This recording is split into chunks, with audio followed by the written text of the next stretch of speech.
Hi, good morning. ఈరోజు special ఏంటో తెలుసా? నా కొడుకు బర్త్డే. సో వాడికి ఇష్టమైన చామగడ్డల కర్రీ. యాక్చువల్లీ నేను యూట్యూబ్లో చూసి నేర్చుకున్నదే.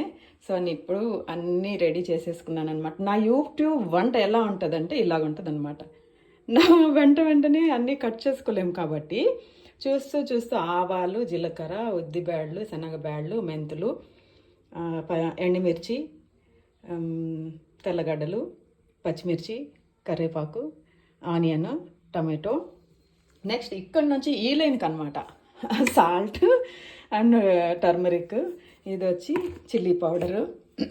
చిల్లీ పౌడర్ అంటే ఒట్టి మిరపడి అనమాట. ఇది వచ్చి ధనియాల పౌడరు.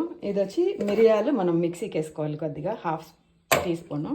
చింతపండు రసం కావాలి. తర్వాత వాటర్ ఇవన్నీ బాగా ఫ్రై అయిన తర్వాత, బాగా ఆయిల్ తేలిన తర్వాత నెక్స్ట్ దీన్ని వేయాలన్నమాట. దీన్ని చేసిన తర్వాత మీకు ఒక క్లిప్ పెడతాను, ఓకే? ఈ వాటర్లోకి నూనె పైకి తేలిన తర్వాత నేను చామగడ్డలు వేసుకోవాలని చెప్పాను కదండి.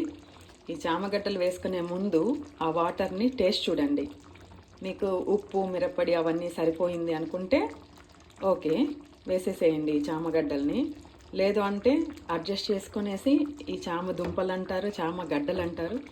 సో ఉడకపెట్టిన మెత్తటి చామ దుంపలని మనం పొట్టు తీసుకొని సన్నగా కట్ చేసుకొని ఇది ఉడికిన తర్వాత దీంట్లో వేస్తామన్నమాట. దీంట్లో వేసిన తర్వాత 20 మినిట్స్ సిమ్లో ఇలాగే ఉడకనివ్వాలన్నమాట. ఇప్పుడు యాక్చువల్లీ 20 మినిట్స్ అయిపోయింది. సో గుమగుమలాడే చామ దుంపల కర్రీ, మంచి స్మెల్ వస్తుంది, సూపర్ స్మెల్. మీరు కూడా ట్రై చేసి చూడండి. Okay, bye.